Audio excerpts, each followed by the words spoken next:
अस्सलाम वालेकुम। आपको आज के प्रोग्राम में खुशामदीद। क्या मुज़ाकरात डेडलॉक का शिकार हो गए हैं? हुकूमत और पीटीआई दोनों जानिब से अब सख्त बयानात सामने आना शुरू हो गए। हलीमा खान ने आज बताया है कि इमरान खान का यह कहना है कि अब हमारे पास कोई रास्ता नहीं बचा, हम अपने केसेस आलमी सतह पर लेकर जाएंगे और तमाम इंटरनेशनल इदारों के पास जाएंगे। उन्होंने यह भी कहा कि बानी पीटीआई तक रसाई महदूद कर रखी, अगर इन्होंने मुज़ाकरात करने हुए तो आप देख लेना कि फजर के वक्त भी जेल का दरवाजा खुल जाएगा।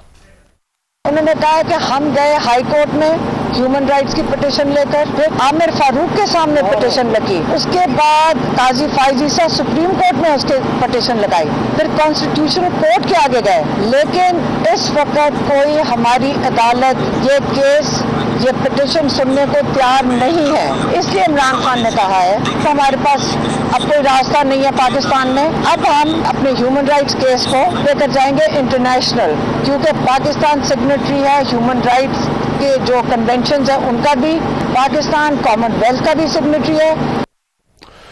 रहनुमा पाकिस्तान तहरीक इंसाफ शौकत यूसुफजई का यह कहना है कि हुकूमत के साथ तहरीक इंसाफ के मुज़ाकरात का तीसरा दौर शायद आखिरी हो, क्योंकि हुकूमत का रवैया संजीदा नहीं है। जबकि पाकिस्तान तहरीक इंसाफ के रहनुमा शुएब शाहीन ने कहा है कि इमरान खान ये कहते हैं कि मुज़ाकरात उनसे होने चाहिए जिनके पास असल ताकत है। मैं भी यही कहता हूं, जब हुकूमत के पास इख्तियार नहीं तो मुज़ाकरात में क्यों बैठे हैं। दूसरी जानिब वज़ीर-ए-आज़म शहबाज शरीफ ने आज ये कहा कि तरसीलात ज़र में रिकॉर्ड इजाफा हुआ है और मुल्की मईशत का पहिया जाम करने का नारा लगाने वालों के दावे धरे के धरे रह गए। जबकि मुस्लिम लीग नून के रहनुमा एहसन इकबाल ने कहा कि तहरीक इंसाफ वो काम कर रही है जो कभी रॉ को करने की हिम्मत नहीं हुई। पाकिस्तान तहरीक इंसाफ पाकिस्तान मुखालिफ लॉबीज का आलाकार बनी हुई है। इससे पहले राना सनाउल्लाह ने कहा था कि इमरान खान से मुंसलिक लोग किसी भी हद तक जा सकते हैं, ये लोग एक दूसरे और इदारों के खिलाफ साजिश कर रहे हैं। हुकूमत और पाकिस्तान तहरीक इंसाफ की मुज़ाकराती टीमों के दूसरे दौर के इख्तिताम पर यह कहा गया था कि अगले हफ्ते मुज़ाकरात का तीसरा दौर होगा। ताहम मुज़ाकराती कमेटी की अब तक इमरान खान से मुलाकात ही नहीं हो पाई। मुज़ाकरात का सिलसिला क्यों लटक गया है, इसका जिम्मेदार कौन है और इसका मुस्तकबिल क्या है, इस हवाले से प्रोग्राम में जो है वो बात होगी। सबसे पहले नून के रहनुमा डॉक्टर मुसद्दक मलिक मुझे ज्वाइन कर रहे हैं, उनसे इस हवाले से बात करते हैं। डॉक्टर साहब, thank you so much for your time. Doctor साहब, ये मुज़ाकरात का मामला आपको क्या लगता है, ये तूल क्यों पकड़ गया है? क्या वाकई ये एक डेडलॉक है? नहीं, मुझे डेडलॉक तो नहीं लगता। अभी उनकी एक कमेटी नॉमिनेट हुई है। आपने अभी बहुत सी वो सुनाई, इमरान खान की हमशीरा जो है उनकी गुफ्तगू भी आपने सुनवाई, मगर वो और दीगर लोग तो मिल रहे हैं बाकायदा इमरान खान साहब को जाके, और मुलाकात के बाद भी बयानात दे रहे हैं। और कल ये भी सुनने में आया कि वहां पर शायद इंतजार करते रहे और यहाँ से कोई टीम नहीं गई। मुझे नहीं मालूम हकीकत क्या है, लेकिन चहमगोइयां जो है वो हर जानिब हो रही हैं। इस वजह से बड़ा मुश्किल हो गया ये पता करना कि असल में हो क्या रहा है। हमारी तरफ से तो बड़ी एक सिंसियर ऑफर थी, बड़ी सिंसियर ऑफर है गुफ्तगू की। उनकी सीनियर लीडर जो है उनको उनकी एक कमेटी बना दी गई है, तो वो बैठे और गुफ्तगू को आगे बढ़ाएं। और मेरे ख्याल में कुछ लोग जो हैं वो तो गालिबन इमरान खान साहब को मिल भी चुके हैं, मगर शायद सारे एक कमेटी की शक्ल में जाके अभी नहीं मिले। कुछ इस तरह का मामला मेरा ख्याल है वो चाहते यही है कि एक कमेटी की सूरत में उनको मिलने दिया जाए और वो मुलाकात जो हो वो कोई रूटीन की मुलाकात ना हो, बल्कि खास तौर पर इसी हवाले से हो कि मुज़ाकराती अमल में क्या करना है। देखिए, रूटीन की मुलाकात और मुज़ाकराती मुलाकात में मुझे तो फ़र्क मालूम नहीं है। जेल के जो कवानीन है उसके मुताबिक कोई वक्त तय कर दिया जाएगा, वहाँ पर ये तशरीफ़ ले जाएंगे, जितने लोगों को वहाँ इजाज़त होगी मिलने की उतने लोग चले जाएंगे, वहाँ बैठेंगे, इमरान खान साहब अपना ओपिनियन देंगे, अपनी डायरेक्शंस देंगे और उसके मुताबिक गुफ्तगू आगे बढ़ेगी। मुझे तो बज़ाहिर लगता है कि ये अगर हम समझें कि कोई चीज़ बिल्कुल मावराए कवानीन जो जेल के रेगुलेटरी सिस्टम है उस सबसे मावरा कोई चीज़ होगी, और तो वो जरा मुझे मुश्किल लगता है। मुझे लगता है ऐसे हर्डल रेट्स हैं जो बढ़ाई जा रही हैं। अगर मुलाकात जाके करके, और कुछ लोगों ने मुलाकात की है, अगर वो डायरेक्शन लेकर आ जाए खान साहब की और यहाँ पे मुज़ाकरात हों तो बात आगे बढ़ना शुरू हो जाएगी। और दूसरा, लेकिन डॉक्टर साहब वो हुकूमत की जो एक संजीदगी है ना, जो सीरियसनेस है, उसको जोड़ रही है कि हुकूमत मुलाकात करवाती है या नहीं करवाती, और तासुर ये बन रहा है जैसे ये तमाम के तमाम मुज़ाकरात वाला मामला इस एक मुलाकात पर आकर अटक गया है। देखिए, ये इस तरह की हर्डल्स तो डलती चली जाती हैं। अभी मुज़ाकरात का आज जिक्र हो रहा है, 2 दिन पहले हमीदुर रहमान कमीशन का जिक्र हो रहा था, जनरल याहिया खान का जिक्र हो रहा था। जैसे ही कोई गुफ्तगू होना शुरू होती है, वैसे ही एक सोशल मीडिया के ऊपर पीटीआई और इनका जो ऑफिशियल भी पीटीआई का अकाउंट है, वहां से एक यलगार शुरू हो जाती है जिसमें जोड़ा जाता है इस वक्त की एडमिनिस्ट्रेशन को पुरानी एडमिनिस्ट्रेशंस के साथ, और इस वक्त के हालात को बांग्लादेश के हालात के साथ। उससे तो सिर्फ प्रोवोकेशन होती है। तो बाज मरतबा ऐसा लगता है उनको, गालिबन ये लग रहा है कि हम सीरियस नहीं, हमें लगता है उनकी बातों से ना सिर्फ वो सीरियस नहीं है बल्कि शायद सैबुटाज करना चाहते हैं। और अब आज भी जो गुफ्तगू आपने सुनवाई है, अगर आप उसके मतन का एनालिसिस कर लें तो क्या निकलता है? वही निकलता है जो पहले हुआ, कि हम वहां पे जाके दोबारा से कोई वो लॉबिस्ट जो डेविड फेंटन हायर किया हुआ है, जो पाकिस्तान की एटमी तंसीबात के खिलाफ है, उसी तरह की कोई लॉबिंग एफर्ट करेंगे, या हम बैनुल अक़वामी सतह पे जाके जैसे पहले हमने खतूत लिखवाए हैं पाकिस्तान के खिलाफ दोबारा लिखवाएंगे, या पहले जिस तरह हमने कांग्रेस या सेनेट में रेजोल्यूशंस पास करवाई हैं अमेरिका में वो दोबारा करवाएंगे, वहां के लोगों के साथ मिलके मिलियंस ऑफ डॉलर्स खर्च के कैंपेन करेंगे, बैनुल अक़वामी सतह पे जाएंगे। ये मुल्क के साथ अब ये जो चले, अगर इनको झगड़ा हमसे है तो फिर रेजोल्यूशंस जो हैं वो हमारे खिलाफ होनी चाहिए। ये रेजोल्यूशंस तो पाकिस्तान के खिलाफ करवा रहे हैं, तो ये बात समझ नहीं आती कि why are they against Pakistan. इससे पहले भी बेनजीर साहिबा ने, लेकिन हुकूमत के लिए डॉक्टर साहब ये प्रॉब्लमेटिक है, ये जो रेजोल्यूशंस हो गई, ऑब्जर्वर्स आने की बात हो रही है, और फिर ये कहा जा रहा है कि वो जो केस है उसको लेकर इंटरनेशनल फोरम्स के ऊपर जो है वो जाएंगे। जी, केस तो इंटरनेशनल फोरा के ऊपर जरूर जाना चाहिए, बल्कि हमें चाहिए कि जब ये जाएं तो हम जरूर लेकर जाएं वो तमाम एविडेंशियरी। आप सोचें जरा कि एक साहब जो हैं वो ताकत में, आप ये मान लें कि आपकी मेरी दोस्ती है और मैं इस वक्त पेट्रोलियम का वजीर हूं, तो मैं आपको 190 मिलियन पाउंड का फायदा पहुंचा दूं, तो आपको अजीब सा नहीं लगेगा? ये दुनिया के कौन से फोरम पे जाएंगे जहां पे जाके ये कहेंगे कि वजीर आजम ने अपने एक दोस्त को 190 मिलियन पाउंड का यानी $250 मिलियन का फायदा दे दिया, और पूरी दुनिया कहेगी कि वाह वाह कितनी शानदार बात की, इसका तो करप्शन से कोई ताल्लुक नहीं है। भाई, इसी को तो करप्शन कहते हैं। और अगर उसके बाद फर्दर ऐड कर दिया जाए कि वजीर आजम ने ना सिर्फ अपने एक दोस्त को 190 मिलियन पाउंड का तोहफा दिया या फायदा दिया, जो अगर मैं दूं आपको तो तमाम दुनिया उंगलियां उठानी शुरू कर देगी कि करप्शन हो रही है, बल्कि उसके बदले में 450 कनाल जमीन भी ले ली और उसके ऊपर बिल्डिंग भी बनवा ली। तो अगर ये करप्शन नहीं है तो क्या करप्शन है? और जब ये इंटरनेशनल फोरा के ऊपर या किसी इंटरनेशनल फोरम पे जाएंगे तो वहां पे जाके क्या कहेंगे कि हाँ, हमने फायदा अगर दे दिया था तो क्या हुआ फिर, और अगर हमने जमीन ले ली थी थोड़ी तो क्या हुआ? अरे भाई, इसी को करप्शन कहते हैं। आपको दुनिया में कहीं पे सपोर्ट नहीं मिलेगी। जितना आप ये इंटरनेशनल फोरम की बात करेंगे या इंटरनेशनल फोरा की बात करेंगे, उतनी ही आपकी क्रेडिबिलिटी, और खान साहब ने जो अपना एक इम्प्रेशन बनाया हुआ था कि मैं तो इंसाफ, और मैं तो खलीफा वक्त, और मैं तो पता नहीं रियासत मदीना का पैरोकार या वाली, इसमें वो टॉगल करते रहते थे। इस तरह की जो वो गुफ्तगू फरमाते हैं, तो जब ये तमाम हकायक जो है वो बैनुल अक़वामी सतह पे सामने आएंगे तो उनको खफगी उठानी पड़ेगी बहुत ज्यादा। अच्छा डॉक्टर साहब, लेकिन एक बात बार बार उनकी तरफ से की जा रही है, और वो हुकूमत के इख्तियार के ऊपर सवाल उठाना है। वो चाहे मुलाकात वाला मामला हो, वो उसको भी उससे जोड़ते हैं, वो चाहे जुडिशल कमीशन का मामला हो, लोगों की रिहाई का मामला हो, वो उसको भी उससे जो है वो पाकिस्तान तहरीक इंसाफ के रहनुमा जो है वो जोड़ते हैं। प्रेस कॉन्फ्रेंसेस में बार बार जिक्र करते हैं कि हुकूमत के पास इख्तियार ही नहीं है, और इसी वजह से जो है वो बात करें भी तो क्या करें। इसको आप किस तरह से देखते हैं? भाई, इसको मैं दो तरह से देखता हूं। एक तो जिनके पास वो समझते हैं इख्तियार है, उनको वो कहते हैं हम कब्र तक आपका पीछा करेंगे। तो जिनके पास इख्तियार नहीं है उनसे बात नहीं करेंगे, मगर बात करने के मुतमन्नी भी हैं। और जिनके पास इख्तियार है उन्हें कब्र तक उनका पीछा करेंगे। तो फिर क्या करना चाहते हैं? ना हमसे बात करेंगे क्योंकि हमारे पास इख्तियार नहीं है, ना बाइख्तियार लोगों से बात करेंगे क्योंकि उन्होंने कब्र तक पीछा करना है, तो फिर क्या करेंगे? तो ये बिल्कुल उसी तरह है जैसे जब इलेक्शंस हो गए थे और दावत दी थी मियां शहबाज शरीफ साहब ने पीटीआई को कि आइए आप हुकूमत बना लें अगर आप समझते हैं कि आपकी सीटें ज्यादा हैं, और पीपल्स पार्टी ने कहा कि हाँ बना लें, हम आपको सपोर्ट करेंगे।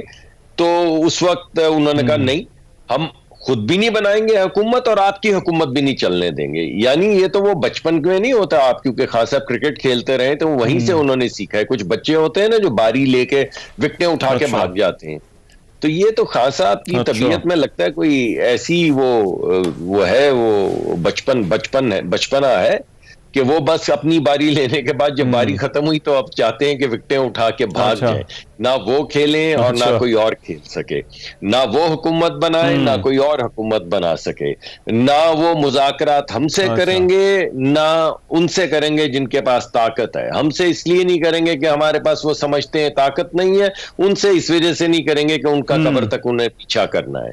तो अब आप बताइए, आप मुंसिफ बन जाइए और मुझे बताइए कि पीटीआई चाहती क्या है, किससे बात करना चाहती है? हम बात करते हैं तो वो कैंपेन याहिया खान की और वो बांग्लादेश की चलाना शुरू कर देते हैं, और उनसे बात करने की बारी आती है तो फिर कोई ना कोई इस तरह की कैंपेन शुरू कर देते हैं किसी जनरल के फैमिली के मुतल्लिक या उनके मुतल्लिक, या इंसान परेशान हो जाता है कि क्या बातें कर रहे हैं।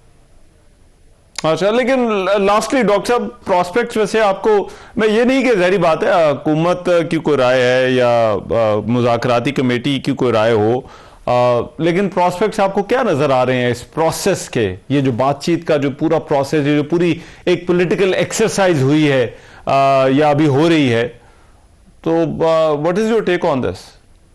देखिए, मैं तो इसको खुशाइन समझता था। मेरा ख्याल था कि शायद एक लेवल ऑफ सीरियसनेस है, बात आगे बढ़ेगी, लेकिन जिस दिन मैंने वो सोशल मीडिया पे कैंपेन्स चलते हुए देखी 4, 5, 6 दिन पहले या हफ्ता पहले जब भी वो चली थी, तो उसके बाद मुझे एहसास हो गया कि ये वही सैबोटाज का अमल दोबारा शुरू हो गया है।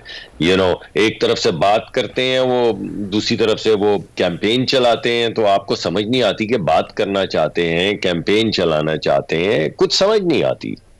कुछ स्किज़ोफ्रेनिया का शिकार हो चुकी है पीटीआई। ठीक, राइट। बहुत शुक्रिया डॉक्टर मुस्तदिक मलिक हमारे साथ मौजूद, सेनेटर मुस्लिम लीग नून, बात कर रहे थे। प्रोग्राम में एक ब्रेक शामिल करो, वापस आ रहे हैं इस ब्रेक के बाद।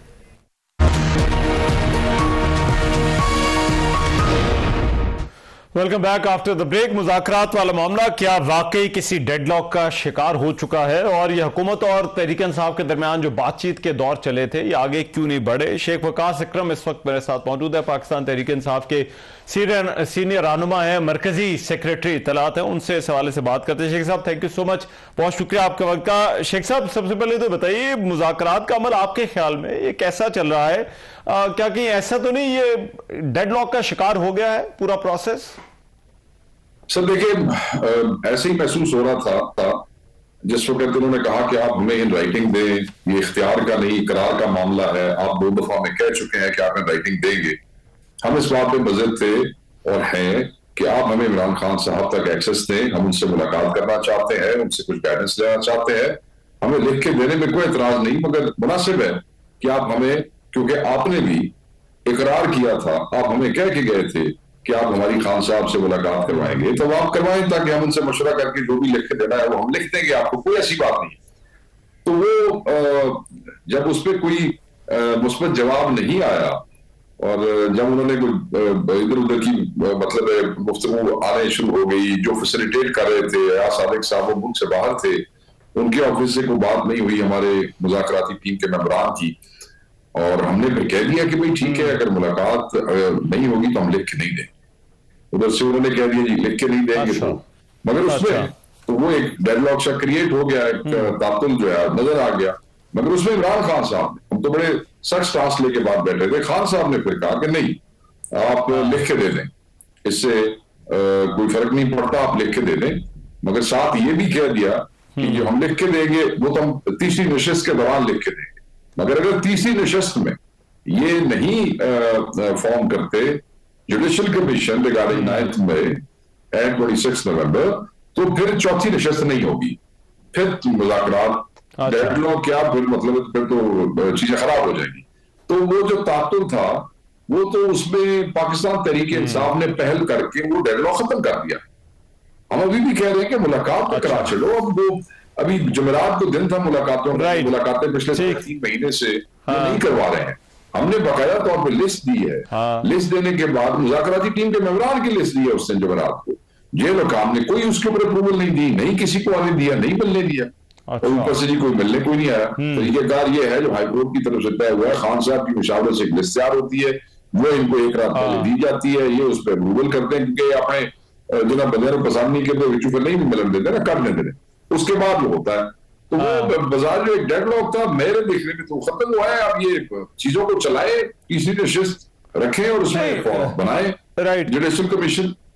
राइट, लेकिन शेख साहब ये तो खबरें तो ये आ रही थी कि कोई उनसे मिलने नहीं पहुंचा, वो इंतजार शायद करते रहे और तहरीक इंसाफ की तरफ से कोई नाम नहीं दिए गए, कोई मिलने नहीं आया इमरान खान को। तो आप ये कह रहे हैं कि आपकी तरफ से पूरा प्रोसेस जो प्रोटोकॉल है मुलाकात का उसे फॉलो किया गया, लेकिन फिर भी मिलने नहीं दिया गया। जी सर, पूरा प्रोसेस मुकम्मल किया। 3.5 महीने से नहीं मिलने दे रहे दोस्तों को, पॉलिटिकल एंटिटीज को। 2 दिन मुलाकातें होती हैं, एक ट्यूसडे को एक थर्सडे को। ट्यूसडे को ये लॉयर्स और ये फैमिली मेंबर्स होते हैं, ये 6 बंदे मुलाकात करते होते हैं। वो 6 बंदों की मुलाकात तो 3.5 महीने से बात है। हमने फिर भी उस अपॉर्चुनिटी का फायदा उठाया, हमने फिर दरखास्त दे दी क्योंकि हम 6 महीने से दरखास्तें दे रहे हैं, लिस्ट देते हैं, मगर ये एंटरटेन नहीं करते हैं। हर जुमेरात को लिस्ट जाती है। इस दफा जो लिस्ट हमने दी थी उसमें मुज़ाकराती कमेटी के लोगों का नाम था। हमने कहा चलो नाले को तो नहीं होता, चलो थ्रू प्रॉपर चैनल शुरू कर देने हैं। नहीं, वो भी नहीं होया। फिर जब ये अप्रूवल दे देते हैं रात को, फिर हम बंदों को बताते हैं कि जी आपने सुबह जेल उधर पहुंचना है। They did not. This is what is happening for last 3.5 months. Thursday की मुलाकात के हवाले से झूठ बोलते हैं, इन्होंने नहीं मिलन देता। मतलब इमरान खान से मिलने के लिए ये जो है वो इसीलिए एक बार खान को मिलने के लिए, खान को देखने के लिए तो लड़ाइयां होती है। से सारी पार्टी तो वैसे बंदे एक दूसरे वो होते हैं कि नहीं मैं इस हफ्ते जाना है, मैं इस हफ्ते आपका ख्याल है पाकिस्तान के सबसे बड़ी सियासी कैद को लोग मिलने नहीं है कि मतलब है कि किस किस्म की कर रहे हैं बैक। सही। लेकिन शेख साहब ये रौला आपको सिर्फ मुलाकात का ही लगता है या कोई लार्जर इशू भी है? सर मुलाकात का ये तो बहुत बड़ा मसला है ना। आप ये देखें, असेस करें सिचुएशन को। ये जो इन्होंने डिप्टी प्राइम मिनिस्टर और वज़रा जो है बिठाए हैं, अगर ये सिर्फ मुलाकात पे डिलीवर नहीं कर सक रहे, सिर्फ मुलाकात पे, तो ये जो हमारे बाकी 2 मुतालबात हैं ये उस पे कैसे डिलीवर कराएंगे मुझे बताएं। मतलब संजीदगी का अंदाजा कर रहे हो, सामने तो अंदाजा हो रहा है। क्वेश्चन मार्क है। If you can't manage this, संजानी जलसा के करना है, जेल में तक कोई रौला नहीं। 7 बजे जेल खुल गई, छुट्टी आ रही। अच्छा, जिस दिन 24 को अली अब्दुल खान यहाँ से मोबिलाइजेशन केपी से कर रहे हैं, उस दिन बैरिस्टर सैफ और बैरिस्टर गौर को जेल मैनुअल का कोई वो नहीं है, मुलाकात करा देती जेल खोल के, लेट भी मुलाकात करा। अच्छा, ठीक है जी। उस और जेल मैनुअल याद आ गया जी, और सर पहाड़ियां सुना देने पड़ गए। इस तरह नहीं होता, ये नामुनासिब है। हमने संजीदगी दिखाई है। खान साहब ने कहा चलो यार तुम लिख के दे छोड़ो, क्योंकि हम दुनिया को पता लगे ये जो मुज़ाकरात कर रहे थे, ये रौला किस जगह पे, दुनिया को पता लगे ना। हमें कह रहे थे ये मुज़ाकरात। राइट। लेकिन शेख साहब इसमें हुकूमत अभी कह रही है कि ये जो पूरा प्रोसेस अगर कहीं पर गड़बड़ हुई है तो उसमें आप लोगों की जो प्रेस कॉन्फ्रेंसेस हैं, जो ट्वीट्स हैं, जो सोशल मीडिया पर सख्त बातें हो रही हैं, उसका भी कहीं ना कहीं अमल दखल जो है वो जरूर है। तो क्या हुकूमत का ये जवाब पेश करना बनता है कि ये भी जो तहरीक इंसाफ की तरफ से किया जा रहा है ये प्रॉब्लमेटिक है या मुज़ाकरात को खराब कर रहा है? नहीं, ये तो कोई जवाब नहीं है। हमारी प्रेस कॉन्फ्रेंस में किस मुंह से ये एतराज करते हैं? वो पिछले 1 हफ्ते से इनकी चीफ मिनिस्टर मरियम नवाज क्या कर रहे हैं, वो अता तारड़ क्या कर रहे हैं, देखें इनके एलाइज देख लें वो क्या कर रहे हैं। उन्हें अपनी तो सारे सोशल मीडिया में तकलीफ है क्योंकि सारा बड़ा बड़ा कॉम्पोनेंट है और इस पार्टी का बड़ा हिस्सा है, बड़ा इंपॉर्टेंट हिस्सा है। आपके लोग कैसी तकरीरें कर रहे हैं, कैसी गुफ्तगू कर रहे हैं। राना सनाउल्लाह ने किस किस्म की गुफ्तगू की थी उस दिन प्रेस कॉन्फ्रेंस में? हमारी प्रेस कॉन्फ्रेंस की तकलीफ है इनको, अपनी प्रेस कॉन्फ्रेंस की गुफ्तगू सुनी है। हमने तो बहुत सारी चीजें जो है वो सही क्या आपको कहूँ, ऐसी बात नहीं है बिल्कुल, और इनको तकलीफ होनी भी नहीं चाहिए। तकलीफ में तो हम हैं, फस्तायत, जबर और बदमाशी का मुकाबला तो हम कर रहे हैं, बंदे हमारे अंदर है, हमारा बोलना तो नेचुरल है, तो हम की तकलीफ है। राइट, सही। लेकिन शेख साहब, पार्टी ने फिर अभी सोचा क्या है कि अगर ये मुलाकात नहीं होती तो फिर क्या मुज़ाकरात का अमल जो है या प्रोसेस जो है वो उसको खत्म समझा जाए? देखें जी, आगे नहीं बढ़ सकते। बात यह है कि तीसरी नशिस्त जो है, ऑब्वियसली वो एक घर ने तो नशिस्त की डेट देनी नहीं है, दोनों की मुशावरत से तीसरी नशिस्त की डेट आएगी ना, तो बेहतर है कि खान साहब से मिला दें ताकि तीसरी नशिस्त की डेट आ सके। अच्छा, ठीक है, राइट। और ये जो डील वाली जो बातें हैं शेख साहब, ये कहां से आ रही हैं? मुझे मालूम है आपने इसकी तरदीद भी की है, लेकिन क्या वाकई सिर्फ यही चैनल है हुकूमत और तहरीक इंसाफ के दरमियान बातचीत का, ये जो मुज़ाकरात चल रहे हैं, या इसके अलावा कुछ और भी है?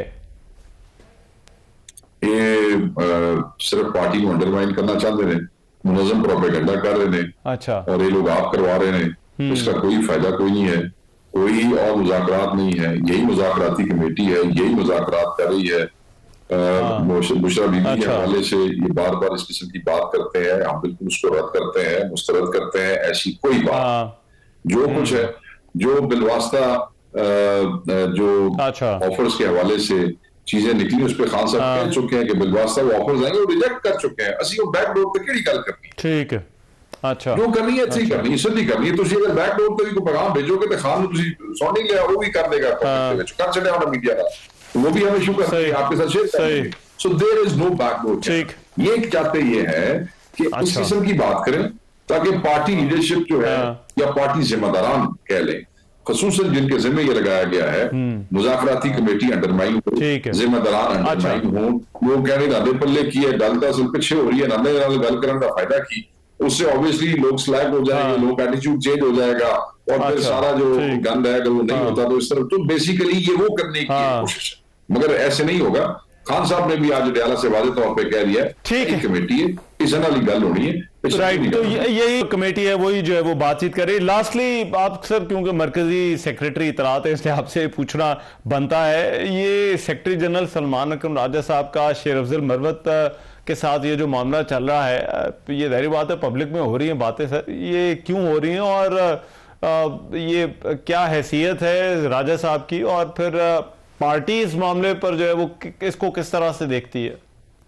देखें जी, बयानात तो अब ये इंटरनल मामलात हैं, ये तो हमें तकलीफ होती है टीवी के ऊपर डिस्कस करते हैं, नहीं करना चाहते इसको डिस्कस, बड़ा आपने सवाल पूछ लिया। मैं समझता हूँ कि इस किस्म की चीजें जो है वो मीडिया पे नहीं होनी चाहिए, जनरल बयान ये है। और दूसरी बात, बड़ा वाज़ेह तौर पे, सलमान अकरम राजा साहब जो है वो हमारे जनरल सेक्रेटरी है, उनका एहतराम जो है वो हम सब पे लाजिम है, और वो जनरल सेक्रेटरी इमरान खान साहब ने उनको नॉमिनेट किया है, और हमारे लिए, मेरे लिए इसमें कोई लीगल पोजीशन इंपॉर्टेंट नहीं है। मेरे लिए इंपॉर्टेंट ये है कि मेरे कायद इमरान खान ने सलमान अकरम राजा को खुद नॉमिनेट किया है सेक्रेटरी जनरल ऑफ पीटीआई, बस that's it.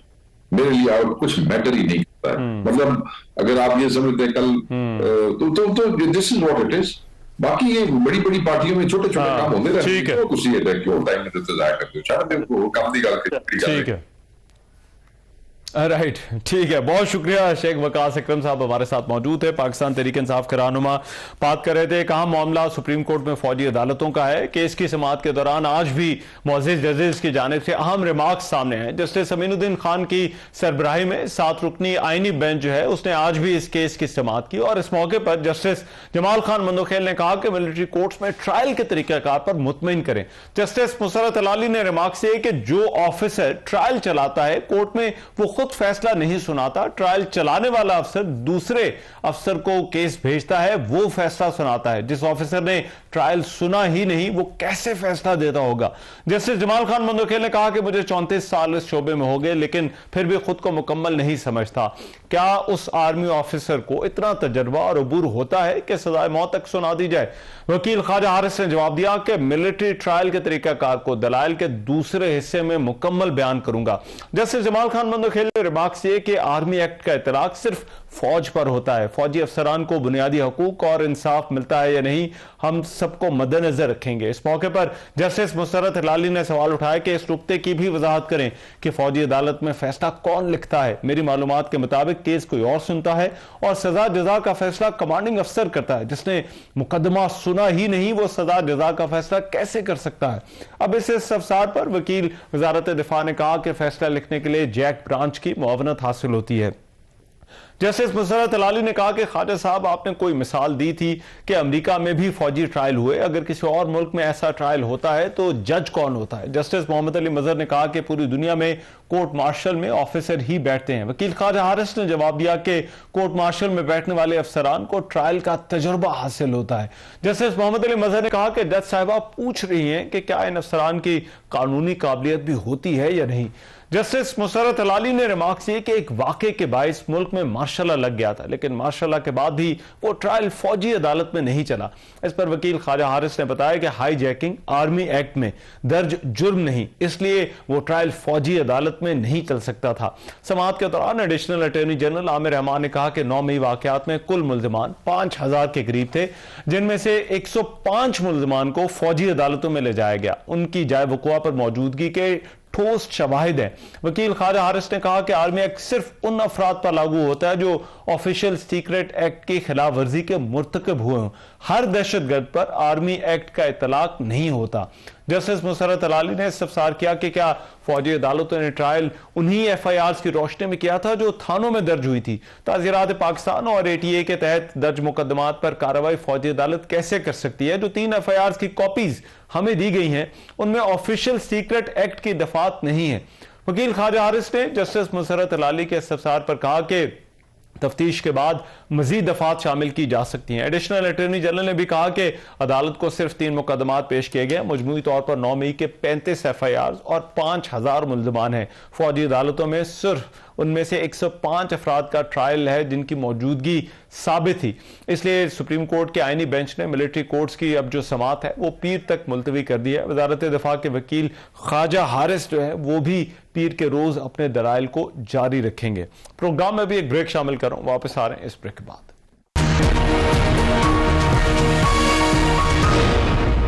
Welcome back after the break. Quetta से 40 किलोमीटर दूर स्पिनका रेस के इलाके संजदी में कोयले की कान में गुज़िश्ता रोज गैस भर जाने के बायस एक धमाका हुआ और इस वाक़े के नतीजे में 12 कारकुन वहां पर फंस गए। अब से कुछ देर पहले चीफ माइंस इंस्पेक्टर ने बताया कि अब तक 4 कारकुनों की जो कानकुन हैं उनकी लाशें जो है वो निकाल ली गई हैं। ये कानकुन 4200 फीट की गहराई में फंसे हुए थे। कान में बिजली की एक ही लाइन थी जो हादसे में तबाह हो गई। इससे पहले चीफ माइंस इंस्पेक्टर के मुताबिक धमाके के बायस जो कान थी वो बैठ गई और अंधेरे के बायस रेस्क्यू ऑपरेशन में भी मुश्किलात का सामना रहा। जबकि हुकूमत बलोचिस्तान के तर्जुमान शाहिद रिंद ने वाकये से मुतालिक बताते हुए कहा था कि सूबाई हुकूमत ने वाकये का फौरी तौर पर नोटिस ले लिया है और मजदूरों को जिंदा निकालने के लिए तमाम वसाइल बरूएकार लाए जा रहे हैं। अब ये जो मामला है इससे पहले भी बलोचिस्तान में जो कानों के हादसे हैं वो हो चुके हैं। मजदूर अपनी जान से चले गए इन हादसों के नतीजे में। बलोचिस्तान हुकूमत के तर्जुमान शाहिद रिंद साहब मेरे साथ मौजूद हैं, तर्जुमान है, उनसे इस हवाले से इस इंसिडेंट के हवाले से बात करते हैं। बहुत शुक्रिया रिंद साहब। आपका रिंद साहब सबसे पहले तो बताइए कि अभी तक की लेटेस्ट इंफॉर्मेशन क्या है, जो वहां पर लोग फंसे हुए हैं उनको निकालने के लिए क्या किया जा रहा है, रेस्क्यू एफर्ट्स किस तरह से की जा रही हैं? Thank you Rahman. इस वक्त जो प्रोग्रेस है गुज़िश्ता 24 घंटे अब तकरीबन हो चुके हैं इस वाक़े को, जो कि अफसोसनाक वाक़या पेश आया। इसके फौरी बाद इब्तदा में जो माइंस एंड मिनरल्स की महकमा मादनियात की रेस्क्यू टीम थी वो वहां पहुंची थी। उसके बाद चीफ मिनिस्टर बलूचिस्तान सरफराज बुगटी की हिदायत पर PDMA और डिस्ट्रिक्ट एडमिनिस्ट्रेशन की टीमें भी वहां पहुंची और गुज़िश्ता रात से जो रेस्क्यू का काम है वो जारी है। अब तक 4 लाशें वहां से रिकवर की जा चुकी हैं, लेकिन अभी तक जो इब्तदाई हमें इत्तला मिली थी कि इस माइन में 12 के करीब मजदूर काम कर रहे थे, उनमें से 8 की तलाश का काम अभी तक जारी है जो कि मुकम्मल नहीं हुआ। अच्छा, और कोई जो है वो रेस्क्यू एफर्ट्स के हवाले से कोई अपडेट जरा बताइए, किस तरह से इन तक जो है वो पहुंचने की जो है वो कोशिश की जा रही है? क्या कोई उम्मीद है कि ये जो लोग अभी भी अंदर फंसे हुए हैं इनसे किसी तरह इन तक पहुंचा जा सकता है? देखिए रहमान, एक तो ये जिन माइंस में काम कर रहे होते हैं ये सैकड़ों फीट गहरी माइंस होती हैं, और उसमें जब जैसे कहते हैं गैसेस, जब वो कोयला निकालने का काम कर रहे होते हैं तो गैसेस भर जाने की वजह से जो हिफाजती तदाबीर इख्तियार करनी होती हैं जो माइन ओनर्स इख्तियार नहीं करते, उसके नतीजे में फिर जब गैसेस भर जाती हैं तो फिर ये माइंस बैठ जाती हैं, और फिर उससे दोबारा उस जगह तक पहुंचने के लिए आपको उतनी ही जो है ना खुदाई दोबारा से करनी पड़ती है जितनी कि पहले हो चुकी होती है। तो उसके लिए डिस्ट्रिक्ट एडमिनिस्ट्रेशन और PDMA, provincial disaster management authority, वहां पर काम कर रहे हैं। महकमा मादनियात के अफसरान, चीफ इंस्पेक्टर माइंस जो है वजीर मादनियात शोएब नशरवानी की हिदायत पर वहाँ मौजूद हैं। तो अभी तक जो सूरत हाल है उसमें 4 लाशें मिल चुकी हैं और मजीद जो 8 लोग हैं उनकी तलाश जारी है। अच्छा, और रिन साहब, ये जो वाकयात है बड़े तवातुर के साथ हो रहे हैं। पिछले साल भी हरनाई में जो है वो एक कोयले की कान में गैस भर गई थी जिससे 12 मजदूर जाँ भाग हुए थे। फिर 2021 में 3 बड़े इंसिडेंट से उनमें भी इसी तरह मजदूर जो है वो उनकी जान जो है वो चली गई थी। तो ये आपको क्या लगता है, ये इतने तवातुर के साथ बलूचिस्तान की जो माइंस है वहां पर ये वाकयात क्यों हो रहे हैं? जी देखिए, प्रोटोकॉल्स फॉलो ना करने का मैंने आपको पहले ही रहमान बताया, लेकिन एक इशू ये है कि महकमा मादनियात जो है वो वक्तन फवक्तन इन माइन ओनर्स को न सिर्फ इन प्रोटोकॉल्स को फॉलो ना करने पर जुर्माने करता है बल्कि इनकी माइंस को सील भी किया जाता है। अब जब इन माइंस को सील किया जाता है तो वो एक अदालती प्रोसेस से गुजर कर उन माइंस की सील खत्म करवाते हैं, और जब मौजूद अदालत से कोई हिदायत या हुक्मनामा आता है तो महकमा भी पाबंद होता है उसे मानने का। तो इस तरह की सूरत हाल जरूर मौजूद है। गुज़िश्ता रोज भी जिस तरह ये वाकया पेश आया उसके फौरी बाद ही वजीर मादनियात शोएब नशरवानी ने न सिर्फ चीफ इंस्पेक्टर माइंस को इलाके में पहुंचने की हिदायत की बल्कि उनकी ये वाज़ेह हिदायत थी कि जुमेरात चूंकि वो एक हॉलीडे होता है माइन के काम में, यहाँ पे चूंकि वैसे नॉर्मली तो हम संडे को हॉलीडे मनाते हैं, लेकिन ये जो माइनिंग बिजनेस के लोग हैं ये थर्सडे या फ्राइडे को जो है ना छुट्टी करते हैं। तो थर्सडे को बेसिकली वहाँ छुट्टी होती है, माइनिंग नहीं होती, लेकिन इस माइन के मालिक की जानिब से वहाँ काम किया जा रहा था, जिस पर वाज़ेह हिदायत हैं वजीर मादनियात की अपने महकमे को कि इस माइन के ओनर के खिलाफ बाकायदा मुकदमा दर्ज किया जाए और जो कार्रवाई बनती है लीगली वो की जाए। अच्छा, लेकिन ये रेगुलेशन जो है वो इन ठेकेदारों की और इन माइंस की वो तो गवर्नमेंट ने करनी होती है, तो क्या आपको नहीं लगता कि इस रेगुलेशन का भी मसला है कहीं ना कहीं? जी देखिए, मैं ये नहीं कहूंगा कि सब कुछ ही गवर्नमेंट के एंड पे सब कुछ ही ठीक है और सिर्फ इसके जिम्मेदार माइन ओनर्स या फिर जो है मजदूर हैं। लाजमी सी बात है कुछ नेग्लिजेंस गवर्नमेंट के एंड पे या गवर्नमेंट के जो ऑफिसर्स वहां होते हैं उनके एंड पे भी देखने की जरूरत है, और इसीलिए इंक्वायरी के ऑर्डर्स वजीर मादनियात की जानिब से दिए गए। ठीक है, बहुत शुक्रिया शाहिद रिन साहब हमारे साथ मौजूद थे। गांव में भी एक ब्रेक शामिल करो, वापस आ रहे हैं इस ब्रेक के बाद। Welcome back after the break. PIA की यूरोप के लिए परवाजों पर से पाबंदी हटने के बाद आज पहली परवाज 300 से ज्यादा मुसाफिरों के साथ इस्लामाबाद से पेरिस के लिए रवाना हो गई। यूरोप के लिए पाकिस्तान से बराह रास्त फ्लाइट्स की बहाली के बाद पहली परवाज की रवानगी पर इस्लामाबाद एयरपोर्ट पर एक तकरीब का इनेकाद भी किया गया जिसमें वजीर दिफा और हवाबाजी ख्वाजा आसिफ शरीक हुए। इस मौके पर खिताब करते हुए उनका कहना था कि अल्लाह का शुक्र है कि एक मरतबा फिर पाकिस्तान से यूरोप के लिए परवाजों का सिलसिला शुरू हो गया। वजीर दिफा ने कहा कि पीआईए अब बतदरीज पूरे यूरोप के लिए फ्लाइट ऑपरेशन का आगाज करेगी। मुसाफिर दूसरी एयरलाइंस के ताउन से अमरीका भी जा सकेंगे। उनका यह कहना था कि जल्द ही पीआईए बरतानिया के 3 बड़े शहरों के लिए फ्लाइट्स का भी आगाज करेगी। दूसरी तरफ वजीर आजम शहबाज शरीफ ने भी पीआईए की परवाज की पेरिस रवानगी पर कौम को मुबारकबाद दी है। कहा है कि यूरोप के लिए पीआईए की परवाजों की बहाली से बैरून मुल्क मुकीम पाकिस्तानियों को सहूलत मिलेगी और ओवरसीज पाकिस्तानी जो है वो यूरोप जाने वाली बराह रास्त परवाजों से मुस्तफीद हो सकेंगे। उन्होंने यह भी कहा कि परवाजों की बंदिश से पीआईए को अरबों रुपए का नुकसान हुआ और उसकी साख मुतासिर हुई। वजीर आजम का यह कहना था कि हुकूमत ने कौमी एयरलाइन का तशख्खुस बहाल किया और इस बहाली के बाद अब पीआईए दोबारा तरक्की की जानिब गामजन होगा। याद रहे कि जून 2020 में उस वक्त के वजीर हवाबाजी गुलाम सरवर खान ने कौमी असम्बली में इंकशाफ किया था कि कमर्शियल पायलट्स की एक बड़ी तादाद ने मशकूक लाइसेंस हासिल कर रखे हैं। उस बयान के नतीजे में जन्म लेने वाले तनाज़े के बाद जुलाई 2020 में यूरोपीय यूनियन एयर सेफ्टी एजेंसी ने पाकिस्तान इंटरनेशनल एयरलाइंस के यूरोपीय ममालिक के फजाई ऑपरेशंस पर पाबंदी लगा दी थी और यह पाबंदी गुज़िश्ता साल नवंबर के महीने 4 साल बाद हटा दी गई। ये बात खुशाइंद है कि पीआईए को फिर से मौका मिल रहा है कि वो अपनी परवाजें यूरोप के लिए शुरू करने जा रही है, लेकिन उम्मीद की जानी चाहिए कि इससे पीआईए के जो माली मामलात हैं और इंतजामी मामलात हैं उनमें भी बेहतरी आएगी और इसकी निजकारी की राह भी हमवार होगी। आज के प्रोग्राम से इतना ही, इजाजत दीजिए, अल्लाह ने के बाद।